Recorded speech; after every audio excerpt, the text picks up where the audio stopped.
வணக்கம். இன்றைக்கி நாங்கள் எங்களோட ஸ்பிரிச்சுவல் ஜேர்னியில் எங்களுடைய சித்தகுருவோடு பேசிகிட்டு இருக்கும்போது இஷ்ட தெய்வங்கள் பற்றி சொல்லுங்கள். இஷ்ட தெய்வங்கள் அப்படின்றது மனுஷன் நிர்ணயிச்சுக்கலாமா அப்படின்னு சொல்லி பேசிக்கிட்டு இருந்தோம். இப்போ ஒவ்வொருத்தருக்கு ஒரு இஷ்ட தெய்வங்கள் இருக்கும் இல்லையா. எனக்கு முருகர்னா பிடிக்கும், எனக்கு பிள்ளையார்னா பிடிக்கும், எனக்கு இந்த ஊர் பிள்ளையார்னா பிடிக்கும், எனக்கு இந்த ஊர் அம்மன்னா பிடிக்கும். இப்படி நம்ம இஷ்ட தெய்வங்களை நம்ம சொல்லிக்கிட்டு இருக்கோம். இது சரியா அப்படின்னு ஒரு நாள் பேசிகிட்டு இருக்கும்போது உடனே அவர் பட்டுன்னு ஒரு வார்த்தை சொன்னார். இஷ்ட தெய்வம் அப்படின்னு சொல்லி மனுஷன் முடிவு பண்ணான்னா அவனுக்கு சாபம் சேரும் அப்படின்ட்டார். என்ன ஏன் சொல்கிறீங்க இப்படி அப்படின்னு சொல்லிட்டு ரொம்ப ஷாக் ஆகிட்டு நாங்கள் கேட்டோம். அது எப்படி இஷ்ட தெய்வம்னா ஏன் சாபம் வரும் அப்படின்னு சொல்கிறீங்க அப்படின்னா, மனுஷன் ஒரு எதிர்பார்ப்போடு தான் இஷ்ட தெய்வத்தை முடிவு பண்ணுறான். இப்போ எக்ஸாம்பிள் எனக்கு ஒரு 10 ரூபா வேணும். அந்த 10 ரூபா பிள்ளையாரப்பா எனக்கு இன்றைக்கி யாராவது ஒரு 10 ரூபா கொடுக்கணும்னு ஒருத்தன் கேட்டான்னு வச்சுக்கோங்களேன். அப்போ அவனுக்கு 10 ரூபா கிடச்சிதுன்னா அவனுடைய இது என்ன, அந்த பிள்ளையாரப்பன்கிட்ட கேட்டதுனால அந்த 10 ரூபா கிடச்சிது. அவனுக்கு அந்த தெய்வம் இஷ்ட தெய்வம் ஆகிடும் இல்லையா. அது கண்டிப்பாக தவறு அப்படின்னு சொன்னார். ஒரு மனுஷனுக்கு நர மனிதனுக்கு கடவுளை எனக்கு பிடிச்ச இஷ்ட தெய்வம்னு சொல்கிறது தப்புன்றார். எப்படின்னு சொல்லி கேட்டிங்கன்னா, அவர் சொல்கிற இது என்னென்னா, விஷயம் என்னன்னு சொல்லி பார்த்திங்கன்னா, ஒரு மனுஷனுக்கே இப்போ ஒரு 2 ஃப்ரெண்ட்ஸ் இருக்காங்கப்பா. 2 ஃப்ரெண்ட்ஸில் 2 ஃப்ரெண்ட்ஸும் ஹோட்டலுக்கு போகலான்னு நினைக்கிறாங்க. இந்த ஒருத்தருக்கு தயிர் சாதம் சாப்பிட்லான்னு தோணுது, இன்னொருத்தருக்கு சாம்பார் சாதம் சாப்பிட்லான்னு தோணுது. ஆனால் இவங்க போகும்போது இவர் தயிர் சாதம்னு நினச்சிட்டு இருக்கிறதுனால ஒருத்தர் தயிர் சாதத்தையே சொல்கிறார் அவருக்கும். இவரும் அன்புன்ற சங்கிலியில் பிணைக்கப்பட்டிருக்கிறதுனால அவர் சொன்னதே இவரும் சாப்பிட்டுட்டு வந்துடுறார். அப்போ எதிர்பார்ப்பு அப்படின்றது இங்கே என்னென்னா, இவர் எதிர்பார்ப்பு தான் ஃப்ரெண்டும் அதே மாதிரி இருக்கணும்னு சொல்லி எதிர்பார்க்குறாரு. அது பெரிய தப்புன்னு சொல்கிறார் இவர். அவங்கவுங்களுக்கு தேவையானதை அவங்கவுங்க அனுபவிக்கணுமே தவிர எதிர்பார்க்கறதுன்றது ஒரு மனுஷன்கிட்ட எதிர்பார்க்கறதே தவறுன்னும் போது, கடவுள்கிட்ட நீங்கள் இஷ்ட தெய்வம், எனக்கு இஷ்ட தெய்வம்னு சொல்கிற வார்த்தையே ரைட் கிடையாதுன்னு சொல்லிட்டார். சரணம் சொல்லுங்கள். இப்போ ஐயப்பா சரணம் அப்படின்னு சொல்கிறோம். ஐயப்பா கிட்ட சரண்டர் ஆகிறது வேறு, ஆனால் இஷ்ட தெய்வம்ன்றது வேறு. இஷ்ட தெய்வம் அப்படின்னு வரும்போது ஏதாவது ஒரு நம்மளுக்கு எதிர்பார்ப்பு இருக்கும். இஷ்ட தெய்வம் அப்படின்னா கண்டிப்பாக ஒரு மனுஷங்களுக்கு எதிர்பார்ப்பு இல்லாமல் இஷ்ட தெய்வத்தை வச்சுக்கிறது இல்லை. அப்போ என்ன எதிர்பார்ப்பின் அடிப்படையில் நீங்கள் இஷ்ட தெய்வம்னு சொல்கிறீங்களோ அது கண்டிப்பாக உனக்கு சாபத்து, உன் குடும்பத்துக்கே சாபம் வரும்னு சொல்லிட்டார். இதுக்கு வேறு என்ன தான் வழின்னா, நீங்கள் இஷ்ட தெய்வம்னு சொல்லாதீங்க, சரண்டர் சொல்லுங்கள். கடவுள் என்னெல்லாம் உங்கள் வாழ்க்கையில் கொடுக்குறாரோ அதை அப்படியே ஆக்செப்ட் பண்ணி, அன்னன்னைக்கு இறைவன் கொடுக்குறது அப்படியே ஆக்செப்ட் பண்ணி அப்படியே வாழ்கிறதுக்கு பழகிக்கோங்க. ஏன்னா நீங்கள் கடவுளை முடிவு பண்ணுற வேண்டிய நிலைமையில இல்லை. கடவுள் உங்களை பிடிச்சிருந்ததுன்னா கடவுளுக்கு எல்லாரையுமே பிடிக்கும்.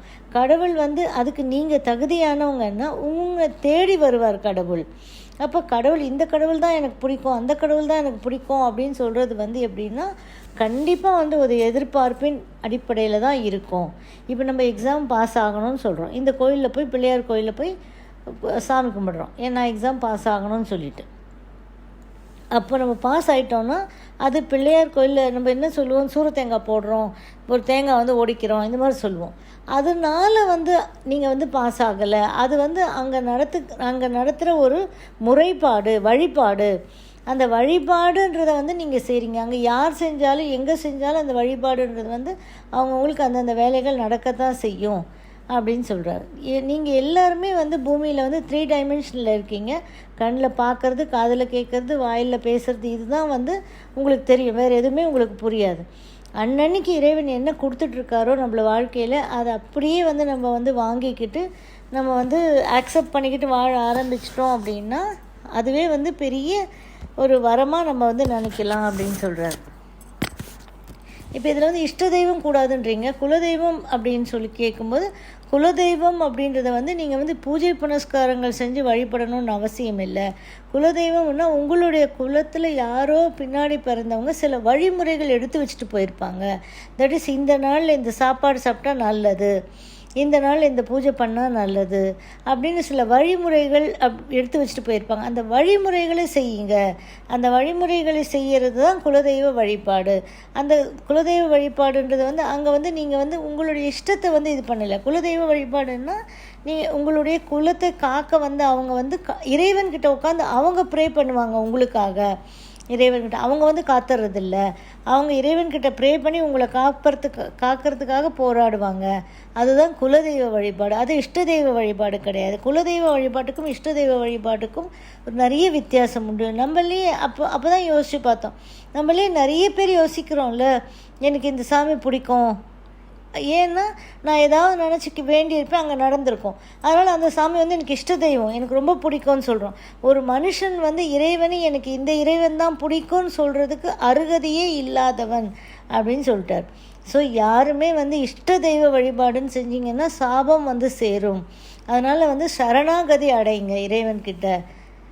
சரண்டர் ஆகிறதுல வந்து தப்பே கிடையாது. இஷ்ட தெய்வ வழிபாடு மட்டும் பண்ணாதீங்க. இஷ்ட தெய்வ வழிபாடு பண்ணாதீங்கன்னா எனக்கு இந்த கடவுள் பிடிக்கும் அப்படின்னா நீங்கள் எதிர்பார்க்குறீங்க, ஏதோ ஒன்று எதிர்பார்த்தீங்க, அது நடந்துச்சு. அந்த எதிர்பார்ப்போடு கூடியது வந்து கண்டிப்பாக ரைட்டு கிடையாது அப்படின்றது தான் அவர் சொன்ன விஷயம். ஸோ நிறைய பேருக்கு இருக்குது. ஏன்னா நான் கூட சின்ன வயசில் வந்து எனக்கும் இருந்தது. நான் வந்து ரிலீஜியஸாக இருக்கும்போது எனக்கு வந்து முருகர்னால் ரொம்ப பிடிக்கும்னு சொல்லுவேன். இந்த மாதிரிலாம் வந்து இருந்தது சின்ன பிள்ளைகளாக இருக்கும்போது. ஸோ என்னென்னு ஏதாவது எக்ஸாம் போகும்போது நான் நல்ல மார்க் வாங்கணும் முருகான்னு சொல்லிட்டு போவோம். நம்ம மார்க் வாங்கிட்டோன்னா அந்த கடவுள் வந்து நம்மளுக்கு ரொம்ப பிடிச்ச கடவுள்னு சொல்லிவிடுவோம்.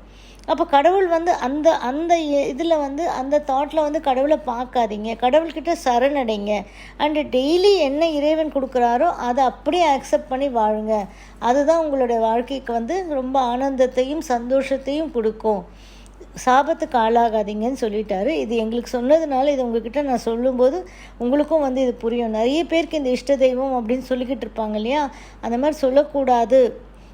எல்லா கடவுளும் ஒன்று தான். அது வந்து நம்மளுக்கு நடக்கணுன்ற நேரத்தில் எல்லாமே நடந்துடும். அங்கே வழிபாட்டு முறைகள் தான் நம்ம செய்கிறோம். நான் தேங்காய் உடைக்கிறேன், நான் அங்கே பிரதர்ஷனை பண்ணுறேன் அப்படின்றதெல்லாம் வழிபாட்டு முறைகள் அப்படின்னு சொல்கிறார். இதெல்லாம் பிரார்த்தனையாக நீங்கள் வைக்கிறீங்க, நீங்கள் வச்சுக்கிட்டீங்க அந்த மாதிரி. அதனால் இதெல்லாமே வழிபாட்டு முறைகள் தான் அப்படின்னு சொன்னார். ஸோ இது உங்களுக்கும் யூஸ்ஃபுல்லாக இருக்கும்ன்றதுனால உங்களோட நான் ஷேர் பண்ணுறேன். தேங்க்யூ ஃபார் வாட்சிங். வீடியோ உங்களுக்கு பிடிச்சிருந்தால் லைக் பண்ணுங்கள், ஷேர் பண்ணுங்கள், கமெண்ட் பண்ணுங்கள், சப்ஸ்கிரைப் பண்ணிக்கோங்க, பெல் ஐக்கான் ப்ரெஸ் பண்ணிக்கோங்க. ஸோ தட் நாங்கள் போடுற எந்த வீடியோவும் மிஸ் பண்ணாமல் உங்களுக்கு நோட்டிஃபிகேஷன் வரும்.